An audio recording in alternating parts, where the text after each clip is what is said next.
Welcome to our channel.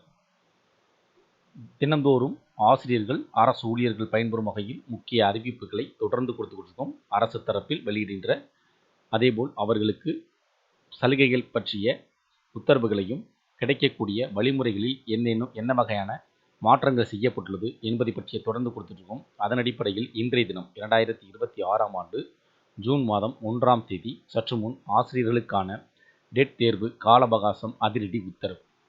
ஆசிரியர்களுக்கான தகுதி தேர்வு எழுதுவதில் என்ன வகையான மாற்றங்கள் செய்யப்பட்டுள்ளது? இந்த மாற்றத்தின் அடிப்படையில் ஆசிரியர்கள் அனைவரும் அரசு பள்ளியில் பணிபுரியக்கூடிய ஆசிரியர்கள், அரசு உதவி பெறும் பள்ளியில் பணிபுரியக்கூடிய ஆசிரியர்கள், அதேபோல் தனியார் பள்ளியில் பணிபுரியக்கூடிய ஆசிரியர்கள் அனைவரும் பயன்பெறும் வகையில் இந்த மாற்றங்கள் கொண்டு வரப்பட்டுள்ளதா, அல்லது அரசு பள்ளியில் பணிபுரியக்கூடிய ஆசிரியர்களுக்கு மட்டும் இது பயனுள்ளதாக இருக்குமா என்பதை பற்றிய முழு விவரங்களை பார்க்கலாம்.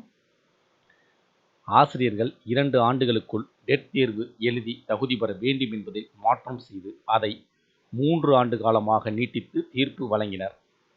மேலும் 2028ஆம் ஆண்டு ஆகஸ்ட் 31ஆம் தேதிக்குள் டெட் தேர்வை நடத்த வேண்டும் என்றும் இதற்கு மேல் கால அவகாசத்தை நீட்டிக்க முடியாது என்றும் நீதிபதிகள் திட்டவட்டமாக தெரிவித்துள்ளனர்.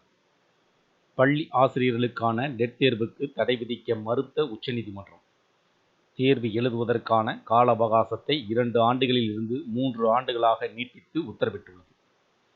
பள்ளி ஆசிரியர்கள் பணியில் தொடர்வதற்கு அல்லது பதவி உயர்வு பெறுவதற்கு டெட் எனப்படும் ஆசிரியர்கள் தகுதி தேர்வில் கட்டாயம் தேர்ச்சி பெற்றிருக்க வேண்டும் என உச்சநீதிமன்றம் கடந்த ஆண்டு தீர்ப்பளித்திருந்தது. அதே நேரத்தில் ஓய்வு பெறும் வயதை எட்டுவதற்கு 5 ஆண்டுகள் மட்டுமே இருக்கக்கூடிய ஆசிரியர்கள் பணியில் தொடரலாம் என்றும் 5 ஆண்டுகளுக்கு அதிகமாக இருக்கக்கூடிய அத்தனை ஆசிரியர்களும் தொடர்ந்து ஆசிரியராக பணிபுரிய தகுதி தேர்வில் நிச்சயம் தேர்ச்சி பெற்றிருக்க வேண்டும் என்றும் உத்தரவிட்டது. தேர்வு எழுத விருப்பமில்லை என்றால் தாராளமாக அவர்கள் ஆசிரியர் வேலையை விட்டு வெளியேறலாம் என்றும் தீர்ப்பில் தெளிவுபடுத்தியிருந்தனர்.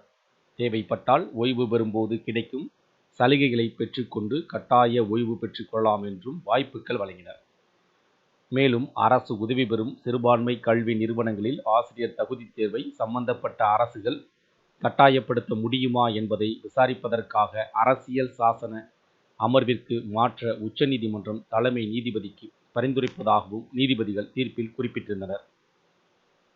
இந்த தீர்ப்பு தமிழகத்தில் ஆசிரியர்கள் மத்தியில் கலவையான விமர்சனங்களை எழுப்பியது.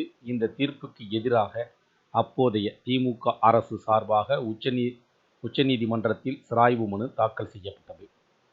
அந்த மனுவில் ஆசிரியர் தகுதி தேர்வு விவகாரம் மாநில அரசின் கொள்கை முடிவுகளுக்கு உட்பட்டது. உச்சநீதிமன்றத்தின் இந்த உத்தரவால் பல ஆண்டுகளாக பணியாற்றிய ஆசிரியர்கள் கடுமையாக பாதிக்கப்பட்டனர். எனவே முந்தைய உத்தரவை மறுபரிசீலனை செய்ய வேண்டும் என தெரிவிக்கப்பட்டிருந்தது. இந்த சிராய்வு மனு உச்சநீதிமன்ற நீதிபதிகள் திவங்கர் தத்தா, சதீஷ் சந்திர சர்மா அமர்வில் நேற்று விசாரணைக்கு வந்தது. அப்போது தமிழக அரசின் மனுவை முழுமையாக தள்ளுபடி செய்யாமல் முந்தைய தீர்ப்பில் சில மாற்றங்களை நீதிபதிகள் மேற்கொண்டனர். அந்த மாற்றத்தின் அடிப்படையில் ஆசிரியர்கள் 2 ஆண்டுகள் தேர்வு எழுதி தகுதி பெற வேண்டும் என்பதில் மாற்றம் செய்து அதை 3 ஆண்டுகளாக நீட்டித்து தீர்ப்பு வழங்கினர். மேலும் 2028 ஆகஸ்ட் 31ஆம் தேதிக்குள் டெட் தேர்வை நடத்த வேண்டும் என்றும் இதற்கு மேல் கால அவகாசத்தை நீட்டிக்க முடியாது என்றும் நீதிபதிகள் திட்டவட்டமாக தெரிவித்துள்ளனர். இந்த உத்தரவுகள், தகவல்கள் உங்களுக்கு பயனுள்ளதாக இருந்துச்சுன்னா வீடியோக்கு லைக் பண்ணுங்கள். மீண்டும் இதேபோல் ஒரு பயனுள்ள தகவலில் சந்திப்போம். நன்றி.